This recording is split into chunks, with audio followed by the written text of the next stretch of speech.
Buonasera da Sicilia 24, i titoli. Palermo ricorda Don Pino Puglisi, il parroco di Brancaccio ucciso 30 anni fa dalla mafia. Papa Francesco ha prediletto i piccoli e gli indifesi. Mattarella ha dimostrato che la mafia si può sconfiggere. Lampedusa in stato di emergenza, migliaia di migranti attendono di essere trasferiti. Nell'isola una delegazione della Commissione europea. Arriva l'apertura del presidente Macron. L'Europa non lasci sola l'Italia.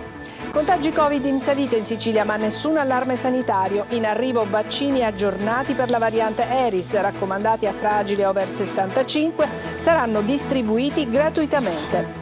Catania sporca, la vergogna di Largo Paisiello, un tempo salotto buono nel centro cittadino, oggi trasformato in discarica. La distruttiva e temibile formica di fuoco è arrivata a Siracusa, è il primo avvistamento in Europa, invasiva e predatrice e pericolosa anche per l'uomo.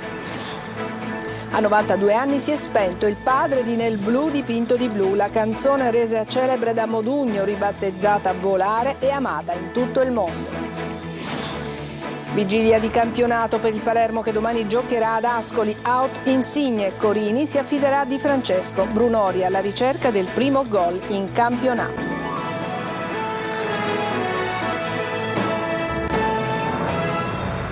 Bentrovati a Sicilia 24, prediligeva i piccoli e gli indifesi, così il Papa ha ricordato Don Pino Puglisi, il sacerdote ucciso dalla mafia 30 anni fa a Palermo. Sapeva di essere minacciato, ma è andato avanti, ha detto in cattedrale l'arcivescovo di Palermo Lorefice. Oggi la messa in suo ricordo con il cardinale Zuppi, presidente della Conferenza Episcopale Italiana. La figura di Don Pino Puglisi, ha detto, è importante perché dimostra come si combattono le mafie.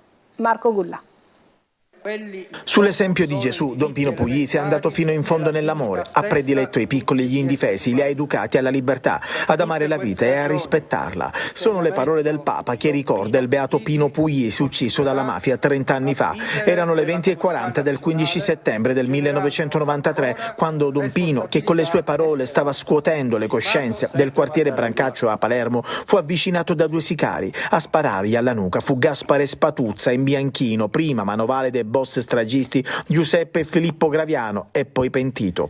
I valori angelici che animavano la sua azione quotidiana trovano corrispondenza nei valori civili espressi nella Costituzione repubblicana, ha detto invece il Presidente della Repubblica Sergio Mattarella. Questo aspetto sottolinea come Don Puglisi sia anche un eroe civile. La Repubblica è riconoscente a Don Pino Puglisi e lo ricorda con commozione a 30 anni dalla morte. Un eroe che con il suo sacrificio ha comunque cambiato Brancaccio. Ieri sera la fiaccolata partita dalla piazza dove venne assassinato il prete, oltre 500 le persone presenti a sfilare per le vie del quartiere. Sono cambiate tante cose, non smetterò mai di dirlo, non mi stancherò mai di dirlo, perché non possiamo dire che Brancaccio è la stessa di 30 anni fa. Faremmo un torto al beato Giuseppe Puglisi e svalorizzeremmo quello che è stato il suo sacrificio. Quindi Brancaccio è cambiata nelle persone, è cambiata nell'infrastrutturazione, ma questo è stato possibile grazie alla presenza costante di 30 anni dei volontari del centro di accoglienza Padre Nostro.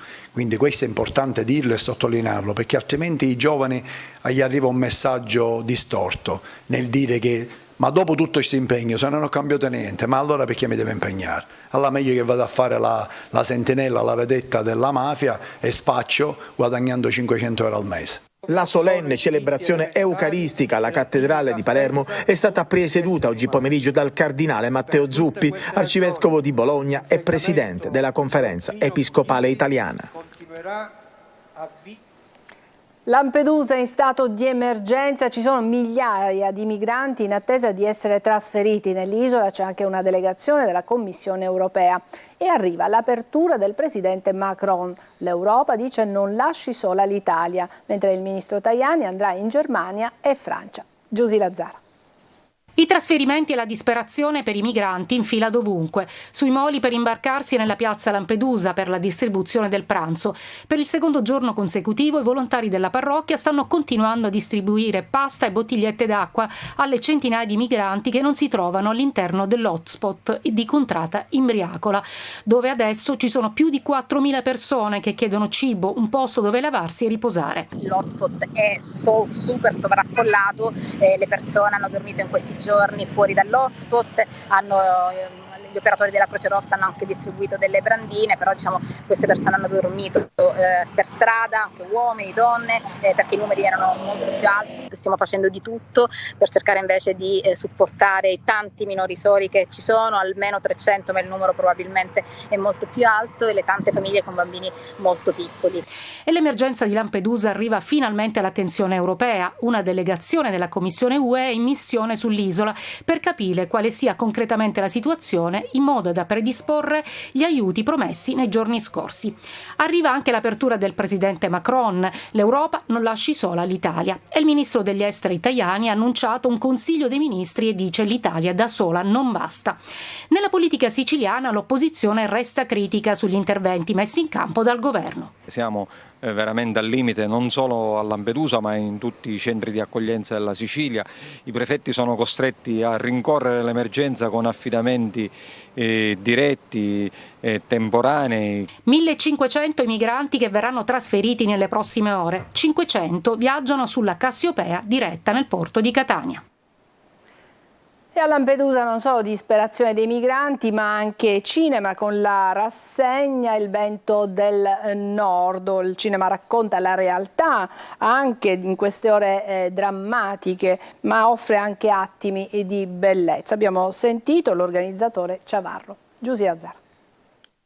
È un vento del nord carico di speranza, quello della rassegna cinematografica di domani a Lampedusa, segnata dall'emergenza migranti. Rendere contagiosa la passione per il cinema e per la musica, da condividere con gli spettatori di un'isola speciale, mai come quest'anno nel segno della solidarietà e dell'accoglienza. Si sa che nelle difficoltà si trovano stimoli più grandi.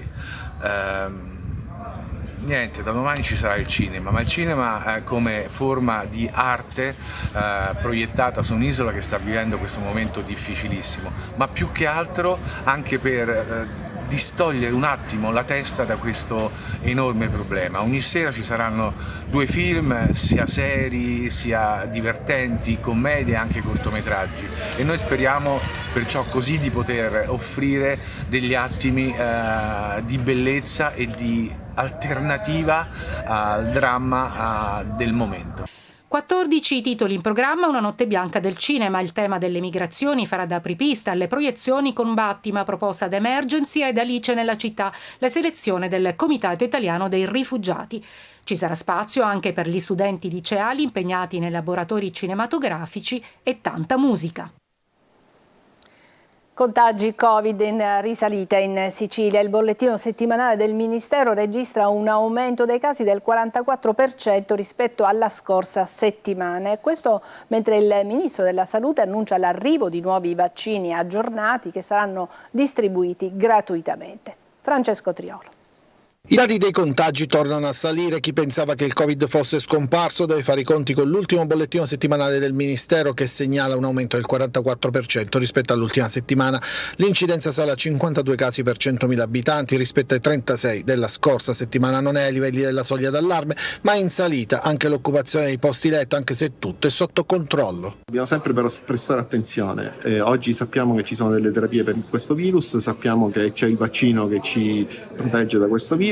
Ovviamente i pazienti immunodepressi, i pazienti anziani, i pazienti più fragili sono quelli che possono rischiare di avere delle complicanze legate a questa infezione. Sull'aumento dei casi è intervenuto anche il Ministro della Salute Orazio Schillaci, che ha sottolineato come tra 15 giorni saranno pronti nuovi vaccini sia per i fragili che per gli over 60, ma anche potranno essere distribuiti a chi ne farà richiesta. Siamo d'accordo col Ministro, io sono una persona molto convinta sull'efficacia dei vaccini, del resto se oggi siamo qua liberi di poter circolare di nuovo dopo il periodo di lockdown è anche grazie ai vaccini, quindi io dico sì, i fragili vanno vaccinati, gli operatori sanitari si devono vaccinare e chiunque lo voglia fare si può vaccinare. Un consiglio che si sente di dare ai siciliani in questo momento quale può essere?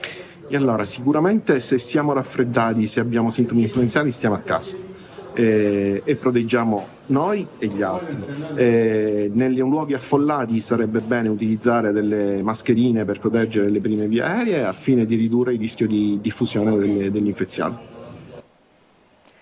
Catania sporca, una brutta cartolina ci arriva da Largo Paisiello, trasformato in una discarica a cielo aperto. Rifiuti di ogni tipo, carta e vetro offuscano la bellezza della scalinata monumentale. Tanti cittadini indignati che sollecitano interventi risolutivi. Tonino De Mana.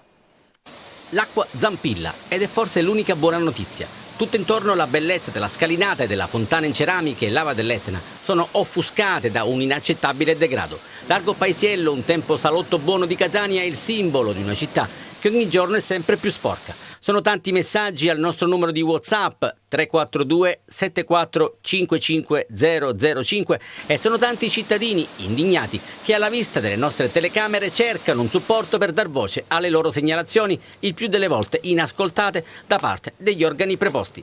Chi sollecita controlli notturni, chi chiede decoro, chi lamenta la totale assenza di pulizia, chi, è il caso di un anziano che ha voluto mantenere l'anonimato, denuncia che finalmente ha visto un operatore ecologico ma che, lo stesso, dopo aver raccolto un sacco di rifiuti, lo ha lasciato sul marciapiede e a distanza di 24 ore è ancora lì.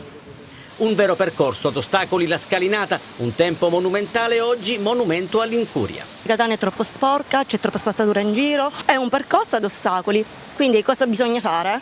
I controlli non esistono, io ogni tanto leggo che il sindaco fa postare delle pattuglie dei vigili urbani in borghese, fanno una fotografia tanto per buttare un po' di fumo negli occhi, beccano quei 2 o 3, ma non c'è nessun tipo di controllo. Siamo tutti egoisti, pensiamo solo a loro cose, ma non pensiamo a città. Se tutti pensiamo a città è una cosa bellissima. Lei di dov'è? Da Tunisi, e mi piace la Sicilia troppo, però mi dispiace, è sporca la Sicilia. A completare il quadro continui schiamazzi notturni, spesso alimentati dall'alcol, come dimostrano queste bottiglie lasciate in bella vista. Altre bottiglie, rotte, sono disseminate per terra. Guardi quello che c'è a terra, il cane si stava per tagliare. Passano tutti, passano i turisti e questa non è civiltà. Poi il sindaco Trantino sa quello che deve fare, io ho fiducia, però ancora non ho visto nulla. Da queste parti il vetro non si differenzia o differenzia soltanto il luogo dove viene buttato. E si gira con le torce la sera in centro città al buio per i lavori dell'Enel, proteste di cittadini, commercianti e turisti. Nessuno, dicono, ci ha avvisati. Ancora Tonino De Mana. Il centro storico di Catania al buio, ma questa volta per effettuare lavori ed interrare grossi cavi Enel che il caldo record di luglio ha praticamente messo KO.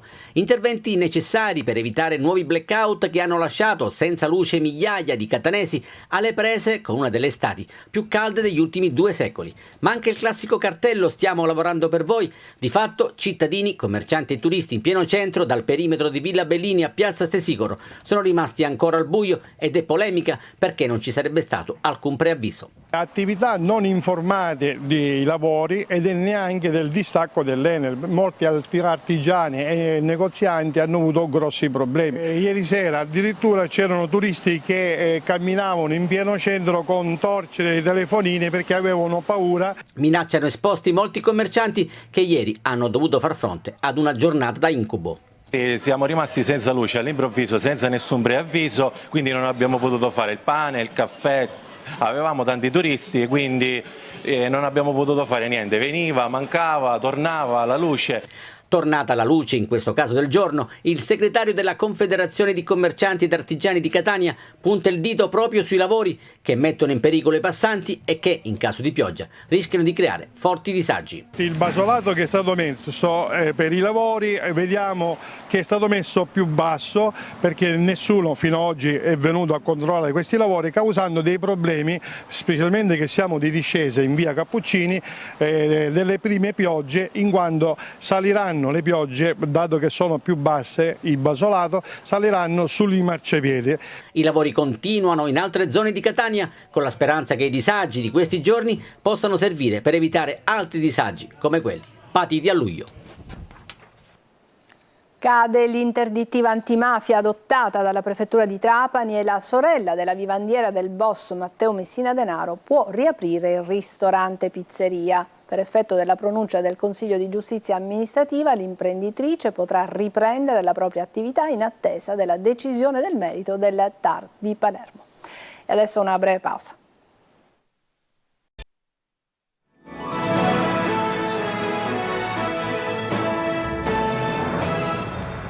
Seconda parte di Sicilia 24. La Sicilia come porta d'Europa anche per la formica di fuoco. Si tratta di una specie molto invasiva, pericolosa anche per l'uomo. Abbiamo ascoltato uno dei ricercatori che hanno fatto la scoperta nel Siracusano. Francesco Aloi. La formica di fuoco continua la conquista del mondo. Adesso è arrivata a Siracusa. Si tratta del primo avvistamento in Europa. L'allarme è stato lanciato sulla rivista Current Biology con uno studio guidato dall'Istituto Spagnolo di Biologia Evoluzionistica con la collaborazione delle università di Parma e di Catania. È la prima volta in Europa che si scopre una popolazione insediata di questa specie così invasiva nel mondo, che fino ad ora era stata solo intercettata con il trasporto di alcune merci come legname in Spagna e Scandinavia. La scoperta è avvenuta in modo casuale grazie alla segnalazione di una persona che ci conosceva, che ci ha inviato delle foto sospette.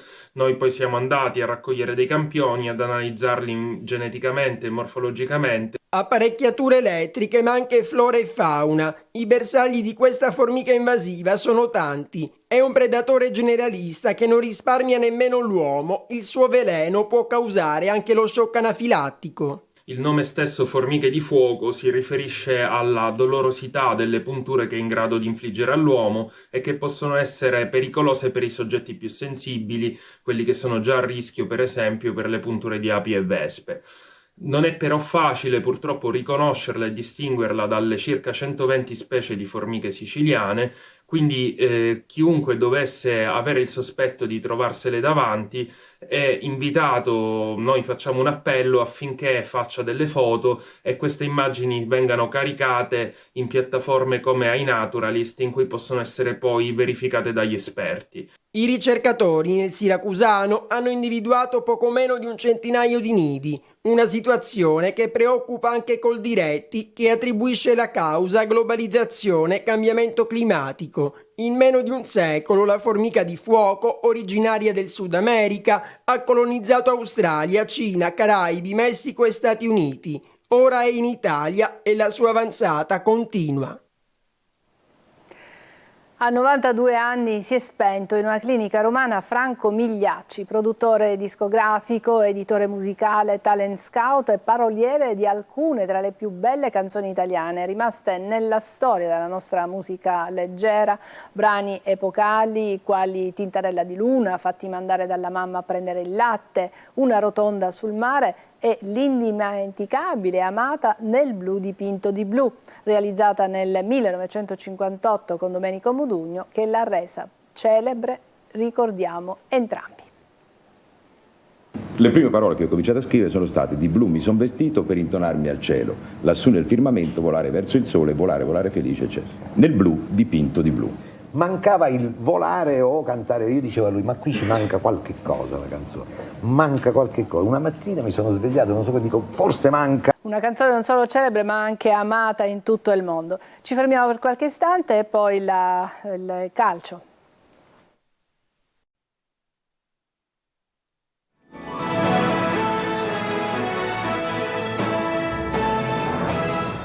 Eccoci al calcio, vigilia di campionato per il Palermo che domani incontrerà l'Ascoli in trasferta. Corini potrà contare su Di Francesco. Marco Gullà.